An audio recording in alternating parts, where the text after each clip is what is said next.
For well over a year now, the 2024 draft class has been deemed one of the weaker we've seen in recent history. And while that still might be the case, as the draft gets closer and closer, it's looking stronger and stronger. But for some reason, it still doesn't seem to be receiving much attention whatsoever. That is unless you're a fan of a team like the Detroit Pistons, who currently sit with a staggering 9 wins on the season, a win total that puts them tied for the best odds at number 1 and guarantees them a top 5 selection. For our simulation, we're just going to go ahead and give them the number 1 pick. And here they've actually got a decision to make. The class is getting stronger, but there's still no Zion Williamson, Victor Wembanyama, a consensus clear-cut first overall pick. In fact, who's making this selection is likely going to play a massive role in who ends up being selected. In this case with Detroit, we see fringe prospects go number 1 in back-to-back drafts as they select 6'9" wing Zachary Rizaje. Just like Wemby a year ago, Rizaje is playing in the French League this season, where he's been exceeding nearly everyone's expectations. In his 21 league games, he's averaged 10 points on 46-38 splits. In his 17 Euro Cup games, he's been averaging 13, shooting 57% from the field and 56% from 3. Now clearly the box score numbers don't really jump out, but the tape definitely does. It's surprising to see that the hype hasn't started to really roll in. At 6'9", he's got a really strong ability with the ball in his hands, both as a scorer and as a passer.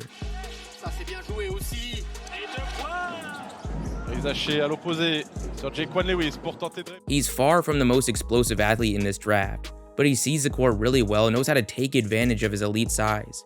Even this early into his professional career, he looks knocked down from outside, both off the catch and off the dribble.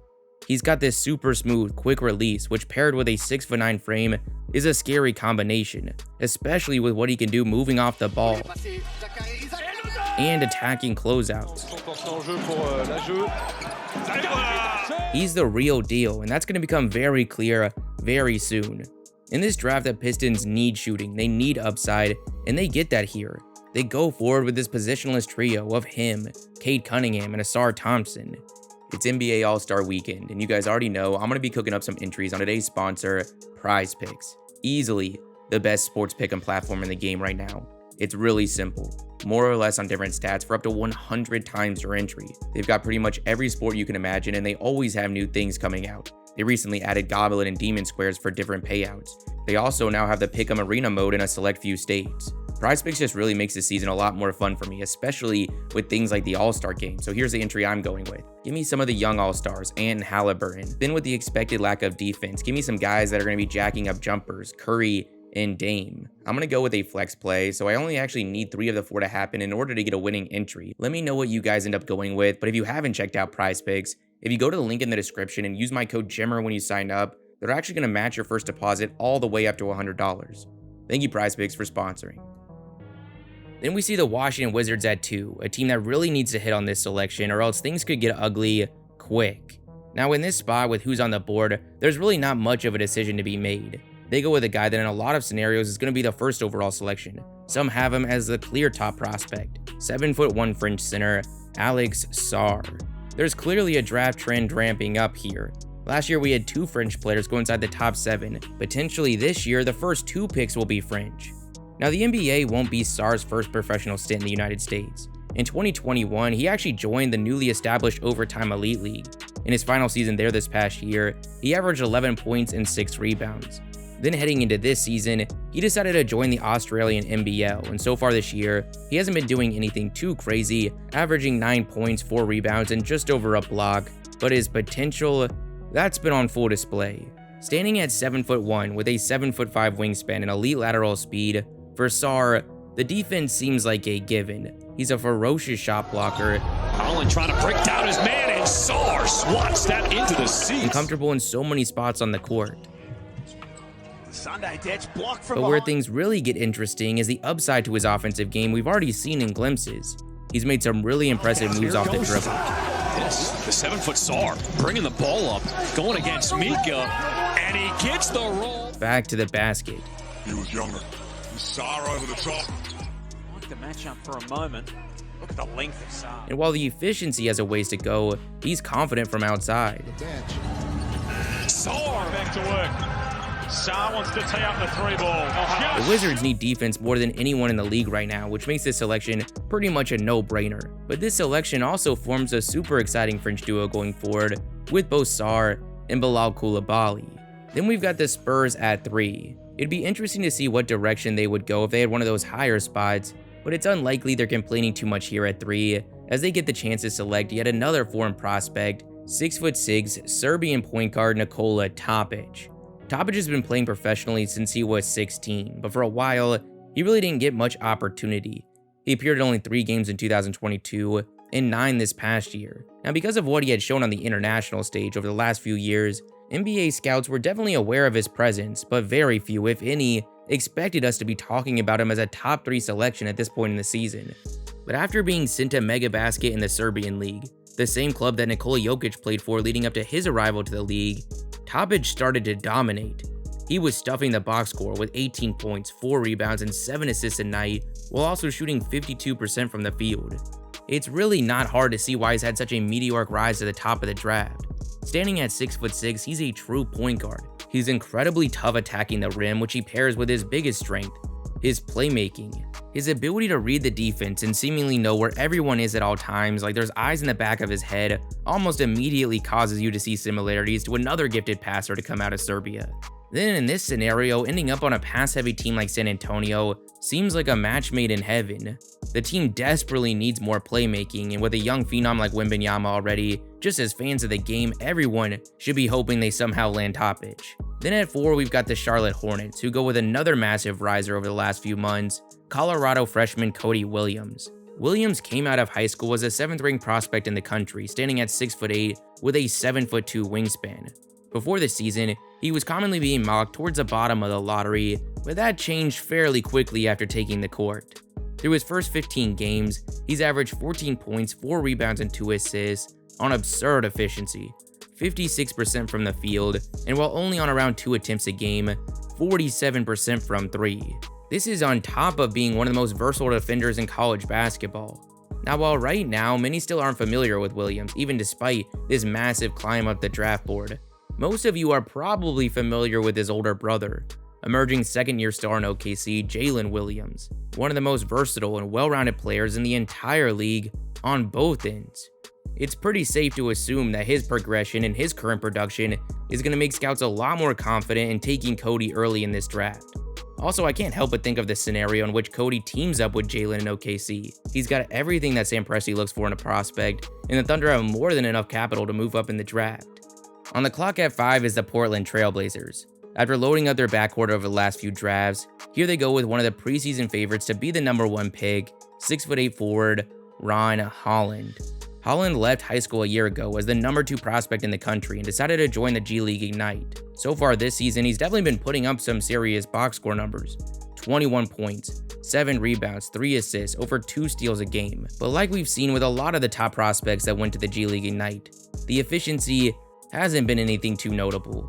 44% from the field and only 24% from 3. Now, his lack of elite efficiency is clearly not going to stop him from going very early in this draft, but it definitely has widened the potential outcomes for him on draft night. Then we see the Grizzlies at 6, where they've got a few options, but ultimately try and take advantage of their unexpected presence this high in the draft and go with someone who was heavily featured in those #1 pick conversations before the season, 6'10" small forward Matas Buzelis. It's pretty obvious why there was so much interest surrounding him a year ago. He's a 6'10" pure wing. That doesn't come around too often. But due to a pretty underwhelming beginning to his stint with the G League Ignite, we are starting to see him creep down the board a bit. So far, he's averaging 13 points and 7 rebounds, while shooting 45% from the field and only 28% from 3. At 7, the Spurs are back on the clock via the Toronto Raptors. After addressing their biggest concern early, here they go with Topic's potential future backcourt partner, 6'4" Baylor freshman Jacoby Walter, someone whose season has really been a tale of 2 halves. He came in as the 8th-ranked prospect in the country and immediately looked the part. In the very first game of his college career, going up against Auburn, All-American, and the deep 3 rattles in. he dropped 28 points. He knocked down 4 of his 7 3-point attempts and went a perfect 10 for 10 from the free throw line. Then after that, while he didn't quite manage to keep up that level of production, he still put together a really impressive stretch to open the year. Through Baylor's first 13 out-of-conference games, The Bears had gone 11-2 when Walter averaged 16 points while shooting 41% beyond the arc, taking nearly 6 attempts a game. As that was happening, given his physical profile and ability on the other end that scouts were already well aware of, we started to see him skyrocket up the draft board. At one point, most outlets had him going inside the top 3 of the draft. But then things really started to cool down, and today, you see him all over the place on different mocks. So what happened?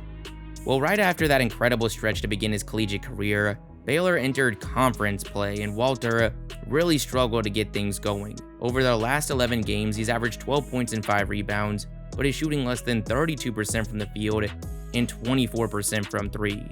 Now, there's still a lot of excitement surrounding his potential going forward, but at some point, production does actually matter. He's gonna have to turn things around quickly in order to hold on to his place in the top half of the lottery. Now, speaking of production, the Houston Rockets are on the clock at 8, and they go with freshman guard from Kentucky,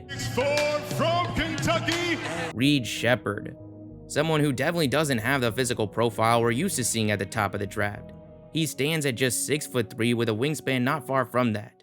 He's also nothing to write home about as an athlete, but despite so many of these things hurting him as a prospect, his production is just too much to ignore. The foundation of his game currently is his ability to shoot the ball. Well, really, his historic ability to shoot the ball. So far this year, he's averaging 12 points while shooting, and this is absurd, 53% from the field and 52% from 3. There's really not much time left in the college season. He has a real chance to end the year with over 50-50 splits. Ridiculous. Now, while the shooting is the most eye-catching side of his game, some of the other things he brings to the table have really started to give scouts confidence that his frame won't be nearly as big an issue as we usually make it out to be. He's been making a name for himself as a pickpocket, bringing a ton of energy and effort on the defensive end, which has resulted in well over 2 steals a game. He's also a really solid playmaker. Obviously, the frame is going to make him a pretty risky selection in this draft, but it also might be causing him to be the biggest value currently. I'm really interested to see how this one plays out. Right after Houston is the Hawks at 9. Here they're going to go with yet another prospect coming out of France, also another guy rising up the board as of late, Tejan Solon. Solon's a 6'9" forward with a 7'1" wingspan who so far in his first professional season is averaging 9 points and 4 rebounds, shooting just 39% from the field, which is obviously not great, but also 39% from 3 on solid volume. That's what's really been catching the attention of scouts. In a lot of ways, he's a more raw version of the top pick Rizaje. But just like Rizaje, you just don't see players with this kind of ceiling very often. 6'9" players handling the ball like this, especially while also proving to be this reliable of a shooter from distance. When it's all said and done, it really wouldn't be that surprising to see him going very close to Rizaje in this draft. Then we actually see the Oklahoma City Thunder on the clock with back-to-back selections, the 10th overall pick coming from Houston and the 11th overall pick coming from Utah. It's highly unlikely that one, if not both of these selections is involved in some sort of move, but in this situation where they're making both picks, we see a pretty fun scenario. They end up going with college teammates, UConn freshman Stephon Castle and sophomore Donovan Clingan. Both bring a level of upside Sam Presti can easily get behind, especially Castle. Oklahoma City's front office ignores what position you played in college, and for Castle that really plays into his favor. He's listed as a 6'6" point guard, but he can really play all over the court, and the anchor of that top-ranked Connecticut team. On the back of his 7'2" frame and solid mobility, he's become one of the most feared rim protectors in the country, averaging over 2 blocks a game. He's also managing 12 points and 6 rebounds a night, but really these stats don't tell the full story. Between some injuries throughout the year and extremely uncompetitive second halves more often than not, he's only playing just over 20 minutes on average. Now clearly right now almost all of his stock centers around his ability defensively, but there has been enough flashes offensively to allow scouts to envision a future where he isn't limited to just the paint. OKC once again walks away with a ton of upside from this draft. Then we see Chicago at 12, and they decide to grab Kentucky freshman point guard Rob Dillingham. The Bulls have a really crowded backcourt right now, but it's likely subject to some significant change in the near future, so it's pretty unlikely that fit weighs too heavily on their draft night decision making. Dillingham's another player who's really helped his stock in a massive way this season. He left high school as the 15th ranked recruit in the country, and then decided to go to the Overtime Elite League, where NBA interest for the 6'1" point guard really started to cool down. He averaged 15 points, but only shot 33% from the field and 32% from 3. But now this year with Kentucky, he's really starting to put things together. Despite coming off the bench for the Wildcats, Stillingham is second on the team in scoring, averaging 15 points while shooting 49% from the field and 45% beyond the arc. Now, similar to his teammate Reed Shepherd, his size is going to be a major concern at the NBA level, but right now it's looking like his clear shot creation talent is going to be enough for a team to take a chance on him pretty early in the upcoming draft. Then we see Portland back on the clock with their second lottery selection. They went scoring early with Ron Holland, and they actually targeted once again, going with one of the top players in the country, Duke 7-footer Kyle Filipowski. Someone who a year ago many expected to go one and done, but he decided to return for his sophomore season, and this year he's upped his production to 17 points, 8 rebounds, and nearly 2 blocks, while also shooting 50% from the field and 35% beyond the arc. There really isn't much that isn't exciting about his ability on the offensive end. His size, floor spacing, and playmaking out of the front court gives him a great chance to thrive at the NBA level. What's tempering the expectations from scouts right now is the defensive end of the floor. His mobility actually puts a pretty intriguing ceiling on that side of his game, but his overall defense and athleticism profile have some justifiably concerned about how he'll hold up against NBA offenses. Then with the final selection, if the draft was today, we've got the Pelicans via the Lakers. It's pretty unlikely the Lakers are actually in the lottery, but right now they are and are sending their pick to the Pelicans, who go with the biggest faller of the season, USC point guard Isaiah Collier. Man, what a roller coaster it's been for him so far. He came out of high school as the top-ranked prospect in the country. He was widely expected to be one of the very first selections of the draft. Most had him sitting above the rest at the point guard position. Then to begin the year, his stock was only going up. This 6'5" point guard with an elite physical profile across the board through his first 7 games was averaging 18 points and 4 assists, shooting an absurd 54% from the field, 42% from 3, and 80% from the line. He was starting to become one of the favorites to go number 1. But now, only a couple months later, we have him on the brink of falling outside of the lottery. What happened?